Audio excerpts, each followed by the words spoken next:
আমার কাছে বসে আছেন দিদি, ওনার কান নিয়ে সমস্যা ছিল। যদি আমি জিজ্ঞেস করি কি সমস্যা হতো আপনার? আমার দুই কানে ফুটো হয়ে গেছিল, প্লাস আমার শোনার অনেকটা প্রবলেম ছিল।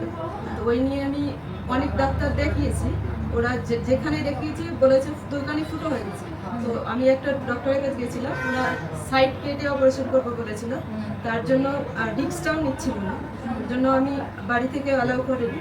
তো স্যারের একদিন ফেসবুক ঘাঁটতে ঘাঁটতে স্যারের ভিডিও চলে আসে, ওখান থেকে আমি স্যার ম্যামের পুরো ভিডিওগুলো দেখি এবং রিভিউগুলো চেক করি। সেখান থেকে পজিটিভ রিভিউ পেয়ে স্যারের এখানে এসেছি। এখানে এসে স্যার আমাকে বললো যে অপারেশন না করলে কি হতে পারে, অপারেশন করলে কতটা ভালো এফেক্ট আছে। তো এখানে এসে স্যার আমাকে বলার পর আমি বাড়িতে গিয়ে বলি এবং বাড়ি থেকে বলে তাড়াতাড়ি অপারেশন করে নিতে। তো আমি প্রথমে একটা অপারেশন করেছি, 2 মাসের মধ্যে আবার একটা অপারেশন করেছি। তো আমার 4.5 মাস হয়ে গেছে দুটো অপারেশন নিয়ে। আমি খুব ভালো আছি, আগের থেকে শোনারও কোনো প্রবলেম নেই, খুবই ভালো আছে। থ্যাংক ইউ স্যার অ্যান্ড ম্যামকে। মানে আমি সাজেস্ট করবো যে এখানে ওখানে না গিয়ে স্যার ম্যামের সঙ্গে যোগাযোগ করা ভালো। এখানে মানে প্রচন্ড ভালো স্যার ম্যামের তো ব্যবহার, আমি ম্যামের সঙ্গে পার্সোনালি একদিনই দেখা হয়েছে, স্যারের সঙ্গে আমি যবারই এসে স্যারের সঙ্গে ব্যবহারটা দেখেছি, খুবই ভালো। মানে বলার না, আমার এখানকার ট্রিটমেন্ট খুবই ভালো লেগেছে। আপনি যে সুস্থ হয়ে গেলেন আমাদের খুব খুশি লাগছে, খুব আনন্দও লাগছে। আর আমাদের আরো খুশি হয় কি একজন মানে ভরসা করে আমাদের হাতে একটা নিজের শরীরকে দিচ্ছে, আর আমরা যে ওটা করতে পেরেছি। উনি 2 মাসের পর আবার আরেকটা কাজ করেছেন, মানে উনি আমাদের এত ট্রাস্ট করে এসেছেন, আমরা যে এই ভরসাটা রাখতে পেরেছি।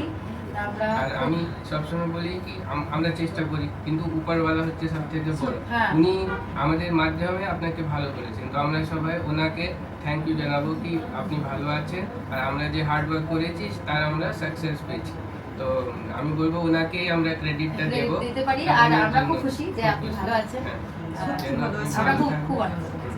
আর এটা যে জিনিসটা আরেকটা আমরা বলতে চাই কি অনেকজন এই ভয়েতে কানের অপারেশন নিয়ে একটা ভয় আছে কি পিছন থেকে চুল কাটতে হবে, কান কাটতে হবে, একটা ব্যথা হবে, সেলাই থাকবে, ফেলিয়ারও খুব ভয় থাকে। অনেকজন বলে অপারেশন হয়েছে ফেল হয়ে গেছে, তো সেই ভয়টা অনেকটা কম যদি আমরা এটা শুরুতে করি ক্যামেরা দিয়ে কানের রাস্তা দিয়ে। আমাদের অপারেশন একই, যেটা আগে কেটে করা হতো কানের পিছন থেকে, ওটা হতো মাইক্রোস্কোপে। এখন পদ্ধতি অ্যাডভান্স হয়েছে, টেকনোলজি এসছে, আমরা এন্ডোস্কোপে করতে পারছি কানের রাস্তা দিয়ে। আগে এখান থেকে কেটে পর্দা কাছে যেতাম, এখন কানের রাস্তা দিয়ে পর্দা কাছে।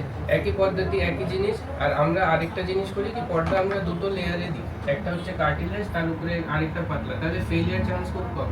তো কানের অপারেশন একটা হয় কি ফেলিয়ার জন্য লোকজন করতে পারে না বা ভয়ের জন্য এটা আস্তে আস্তে বাড়তে থাকে। এর একটা সময় আমাকে অপারেশন করে ঠিক করে নিতে হবে। ওষুধ এর ট্রিটমেন্ট নয়। ওষুধে কি হবে, ঠান্ডা লাগবে, রস আসবে, সেগুলো রস হয়তো কমে যাবে, আবার ঠান্ডা লাগবে, আবার একই রকম সমস্যা। আর যাদের এরকম সমস্যা হচ্ছে তারা যত তাড়াতাড়ি এই নিজের কানটাকে ছাড়িয়ে নেবেন তত তাড়াতাড়ি আপনার হিয়ারিংটা ইমপ্রুভ হবে।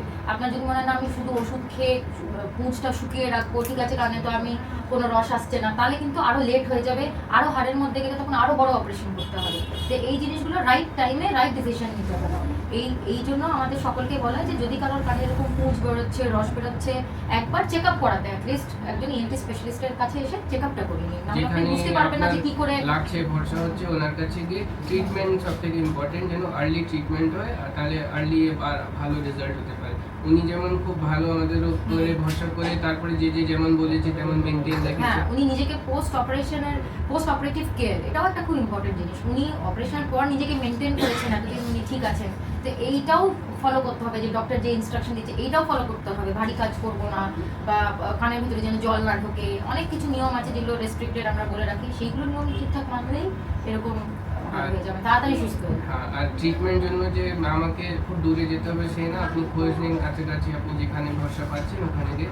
কানের বা নাকের বা গলার এখন অনেক টেকনোলজি অ্যাডভান্স, ভালো ভালো ট্রিটমেন্ট অ্যাভেলেবেল, আপনি করে নিতে পারেন। আর আপনার জন্য আমরা প্রে করবো, দোয়া রাখবো যেন আপনি সুস্থ থাকেন, আরো ভালো হয়ে